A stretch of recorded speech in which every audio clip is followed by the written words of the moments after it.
This is a cueing of the interview with Helen Frankenthaler in her studio at 183 East 83rd Street. Let me see. Let's just check it for voice level. Just want to give me your name.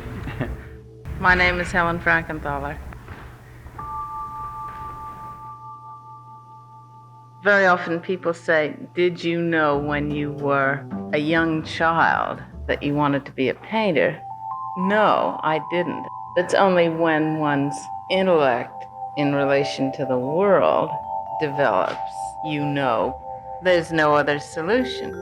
Perhaps we might talk a bit about the technique in which you paint. I usually unroll a large roll of unsized, unprimed cotton duck and staple it to the floor so that it's taut, because that gives me more flexibility to make it the size I want it to be. I might roll out more canvas than I thought I would originally. Or the top of the picture might turn out to be the bottom of the picture. What usually happens to me over a year or a year and a half is that I do many, many pictures, destroy many, change my mind about whether I like them or don't like them, let them cook, in effect.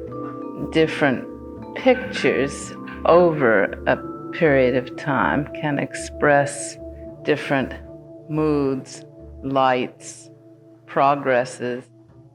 By the way, I meant to ask you, is your medium oil or acrylic? I use what is called for at the moment. It might be my hand, it might be pouring the contents of a glass or a pail or a garbage can.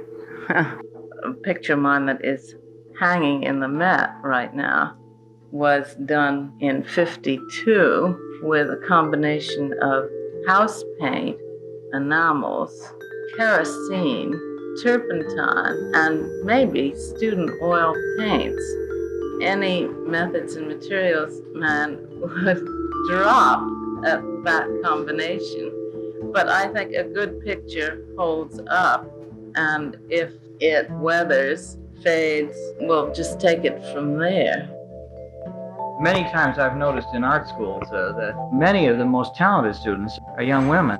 There appear to be more women with greater talent, often because women can be more freewheeling and give their energies to what in our still male society might seem poetic or sensitive.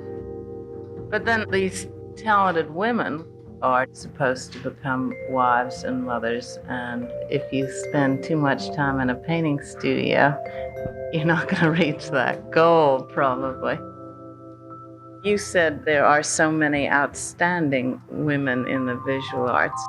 There aren't that many, but there aren't that many outstanding male painters either, really.